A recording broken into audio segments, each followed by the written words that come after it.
Hello friends, আসসালামু আলাইকুম। Welcome back to my channel. আশা করি সবাই ভালো আছেন। অনেকদিন পরে আবার চলে আসলাম নতুন আরেকটি রেসিপি নিয়ে। আর আশা করি আমার আজকের রেসিপিটিও অন্যান্য রেসিপিগুলোর মতো আপনাদের ভালো লাগবে। হাবিজাবি নানাবিধ মুখরোচক খাবারের মাঝে হুট করি একদিন ইচ্ছে হয় গরম ভাতের সাথে ফ্রেশ শাকভাজি খাওয়া। আর সাথে শাকভাজিতে যদি চিংড়ি মাছের মিশ্রণ থাকে তাহলে শুধু শাকভাজি দিয়ে ভর পেটে ভাত খাওয়া হয়ে যায়। খুব সহজ ও পরিচিত রেসিপিগুলো হুটহাট প্রয়োজন হয়। এছাড়া যারা নতুন রান্না শেখা শুরু করেছেন অতি পরিচিত রেসিপিগুলো তাদের জন্য কঠিন হয়ে ওঠে। সহজে পরিচিত ও সাদামাটা খাবার তৈরি করে নিতে যেন ঝামেলা পোহাতে না হয় তাই দেখে রাখুন চিংড়ি মাছ দিয়ে মূলা শাক ভাজির রেসিপিটি। আর এই রেসিপি শুধু মূলা শাক দিয়ে নয়, অন্য শাক দিয়েও আপনারা সেম রেসিপিতে তৈরি করে নিতে পারবেন। চলুন তাহলে রেসিপিটি দেখা শুরু করি। প্রথমেই চুলার উপর একটি হাঁড়ি বসিয়ে তাতে দিলাম পরিমাণ মতো সয়াবিন তেল।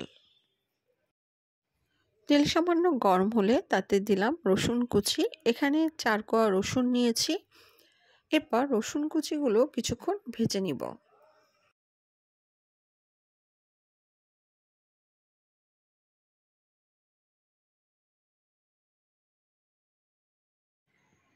এবার দিচ্ছি পেঁয়াজ কুচি। এখানে একটি পেঁয়াজ আমি কুচি করে নিয়েছি। এরপর দিচ্ছি কাঁচামরিচ নিয়েছি 5টি। আর মরিচগুলোকে আমি 2 ফালি করে কেটে নিয়েছি। হলুদের গুঁড়া দিলাম 1/2 চা চামচ, মরিচের গুঁড়া 1/2 চা চামচ। এবার সব কিছু আরও কিছুক্ষণ ভেজে নেব।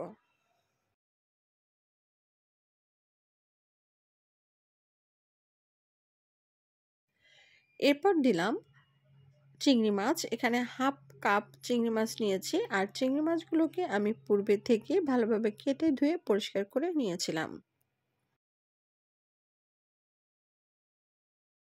চিংড়ি মাছগুলো কিছুক্ষণ ভেজে নিব। এরপর দিয়ে দিচ্ছি শাক।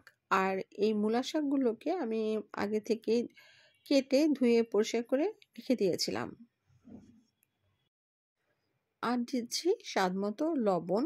তবে লবণ দেওয়ার সময় কিছুটা সাবধানতা অবলম্বন করবেন, কেননা শাক কাঁচা অবস্থায় বেশি দেখা গেলেও কিছুক্ষণ রান্না করার পর কিন্তু টেনে কম হয়ে যায়। তাই লবণ দেওয়ার সময় অবশ্যই কিছুটা বুঝে দিবেন। ভিডিওতে শাকের মধ্যে যে পানি দেখতে পাচ্ছেন এই পানি কিন্তু আমি দেইনি। এই শাকের গায়ে থেকে এই পানিগুলো বের হয়েছিল। ঢাকনা দিয়ে ঢেকে দিলাম। তবে বেশিক্ষণ ঢাকনা দিয়ে জাল দেব না। 5 মিনিট পরে ঢাকনা তুলে দিলাম। মূলা শাক রান্না করতে খুব একটা বেশি সময়ের প্রয়োজন হয় না। এই মূলা শাকটা খেতে কিন্তু চমৎকার হয়েছিল। আপনারা এইভাবেই রান্না করে দেখতে পারেন। তবে যেভাবে মূলা শাক দিয়ে রান্না করেছি এভাবে আপনি অন্য যে কোনো শাকও একই রেসিপিতে রান্না করে দেখতে পারেন। আশা করি ভালো লাগবে। এবার আমি আপনাদের পরিবেশন করে দেখালাম। আশা করি আমার আজকের রেসিপিটি আপনাদের পছন্দ হয়েছে। আমার এমন নিত্য নতুন রেসিপি পেতে চাইলে আমার ইউটিউব চ্যানেলটি সাবস্ক্রাইব করবেন এবং ফেসবুক পেজটি লাইক দিয়ে সাথে থাকবেন। আজকের মতো এখানেই বিদায় নিচ্ছি। সবাই ভালো থাকবেন, সুস্থ থাকবেন। আল্লাহ হাফেজ।